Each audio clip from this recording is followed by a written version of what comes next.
There is a moment in every currency collapse when the impossible becomes inevitable. When numbers that seemed too large to fail suddenly become too large to save. When $34 trillion stops being debt and becomes a death sentence for an entire monetary system. That moment is closer than most people realize. On the surface, everything looks normal. The dollar still buys groceries. Banks still open their doors. Stock markets flash green numbers across screens worldwide. But underneath this facade, something far more dangerous is taking shape. The foundation of American economic power is cracking, and when it breaks, the collapse won't be gradual. It will be overnight. History has seen this exact pattern before. The mechanics of currency destruction are mathematical, predictable, and merciless. Every society that has tried to spend more money than it produces has ended the same way. Not one has escaped. Not one has cheated the laws of economics indefinitely. In 1923, Germany owed 132 billion gold marks in war reparations. The government chose to print money rather than cut spending. By 1923, prices doubled every 3 days. A loaf of bread cost 200 billion marks. Workers demanded payment twice daily because morning wages were worthless by afternoon. Within months, wheelbarrows of German marks couldn't buy bread. Life savings vanished overnight. The middle class was obliterated. Europe's strongest industrial economy became worthless paper. Zimbabwe repeated this pattern in the 2000s. Mugabe's government printed money for social spending. Inflation reached 89.7 sextillion%. The central bank printed $100 trillion notes that couldn't buy bus tickets. Shops stopped accepting Zimbabwean dollars entirely. Citizens abandoned their currency, fleeing to neighboring countries with nothing. Venezuela followed the same path in the 2010s, proving modern economies are not immune to ancient mistakes. Chavez and Maduro funded social programs by printing bolivars. By 2018, inflation exceeded 1 million% annually. A cup of coffee cost 2.5 million bolivars. Venezuelans needed wheelbarrows of cash for groceries. Professionals became street vendors because a doctor's salary bought less than black market currency exchange earned daily. Over 7 million Venezuelans fled the country, creating the largest refugee crisis in the Western Hemisphere. Today, bolivars are worth less than the paper they're printed on, sold by kilogram as novelties. Citizens fled by millions, carrying nothing but memories of middle-class lives destroyed by monetary madness. 3 different countries, 3 different decades, the exact same ending. Now look at the United States. $34 trillion in debt, climbing 7 billion daily. Interest payments will exceed $1 trillion annually by 2025, more than the defense budget. At 6% rates, interest payments alone would consume the entire federal budget. The government cannot cut spending without social unrest. It cannot raise taxes without destroying growth. So it prints. The Federal Reserve has created more dollars in 15 years than in the previous 200 combined. In 2008, their balance sheet was $900 billion. By 2021, it reached $9 trillion. During 2020 alone, they created $4 trillion in new dollars, more money than existed in the entire economy as recently as 1990. Trillions conjured from nothing, backed by nothing except faith in a system rapidly losing the ability to honor its promises. But America is different, they say. The dollar is the world's reserve currency. Everyone needs dollars for international trade. Oil is priced in dollars. This makes the dollar too big to fail.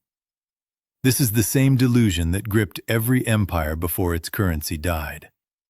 Romans believed their denarius was eternal until merchants refused it. The British believed the pound would dominate forever until the world moved on. Every failing currency seemed invincible until it wasn't. The warning signs are flashing in real time. for those willing to see them. In 2022, central bank dollar reserves fell to their lowest level in 25 years. Russia and China now settle over 90% of their bilateral trade in rubles and yuan, completely bypassing the dollar system that once seemed mandatory for international commerce. Saudi Arabia, America's most crucial petrodollar partner for 50 years, signed currency swap agreements with China worth 50 billion yuan.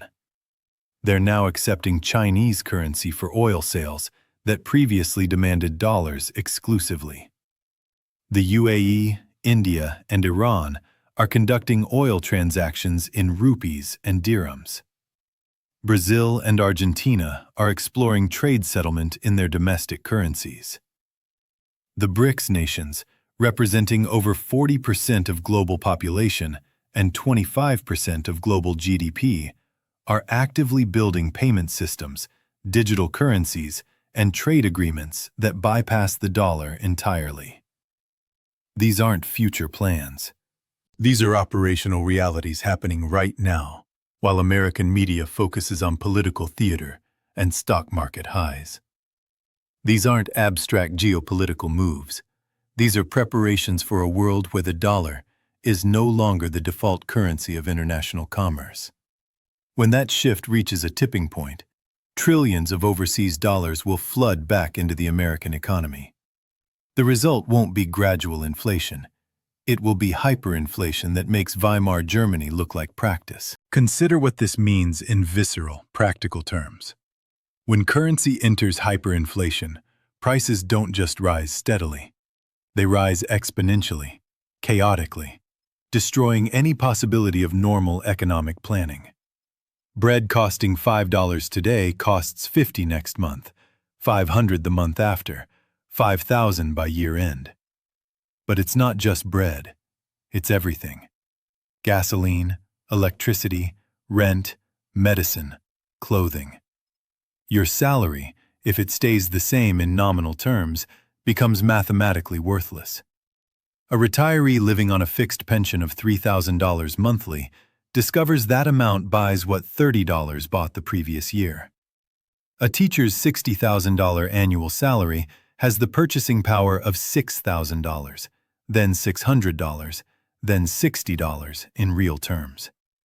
Savings accounts become cruel jokes.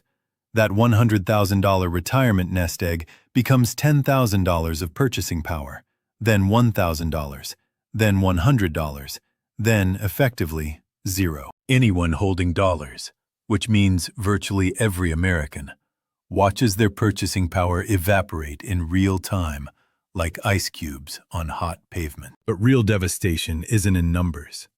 It's what happens to the social fabric when money stops functioning as a reliable store of value or medium of exchange. Businesses can't plan beyond next week because they don't know if their suppliers will accept payment in dollars or demand something else entirely. Workers demand payment in gold, silver, foreign currency, cryptocurrency, or tangible goods because they've learned that dollars received on Friday are worth significantly less by Monday. Supply chains disintegrate as producers refuse payment in currency they know will be worth less tomorrow than today. Store shelves empty, not because of scarcity, but because retailers can't price inventory they can't afford to replace. Shortages spread across every sector of the economy. Black markets emerge where real goods are traded for real value, bypassing the official currency entirely. Barter systems replace monetary transactions. Social order begins to fray as people realize the government has effectively stolen their wealth through deliberate currency debasement, and that the authorities have no viable plan to restore stability. Government response follows the same predictable sequence that accelerates collapse. Price controls creating shortages, rationing systems breeding corruption, emergency powers never returned, currency controls making wealth protection illegal. Each intervention worsens the underlying problem while creating new bureaucratic control. Measures designed to save currency accelerate destruction and concentrate power in hands of crisis creators. This isn't theoretical. This is documented progression of every hyperinflation in recorded history. Timeline varies, sequence remains constant. Excessive debt, money printing, confidence loss, currency rejection, economic collapse, social breakdown. The United States has completed the first 3 stages. The 4th stage, currency rejection, is beginning as nations seek alternatives to dollar-based trade. 5th and 6th stages become inevitable once the 4th reaches critical mass. The most dangerous aspect is acceleration. What took Germany 2 years in the 1920s could take America 2 months in the 2020s. Modern financial markets move at digital speed. When confidence breaks, it breaks instantly across every time zone simultaneously. There is no pause button on global currency crisis. The $34 trillion debt represents promises that cannot be kept, obligations that cannot be met, faith that cannot be sustained. Every additional trillion makes the eventual reset more violent. Every day of pretending makes the landing harder. Yet the political class acts as if mathematics don't apply. They propose new spending while existing programs bankrupt the country. They promise benefits they cannot fund with revenues they don't have. They kick the can down a road running out of pavement. The Federal Reserve speaks of soft landings while engineering the largest monetary experiment in human history.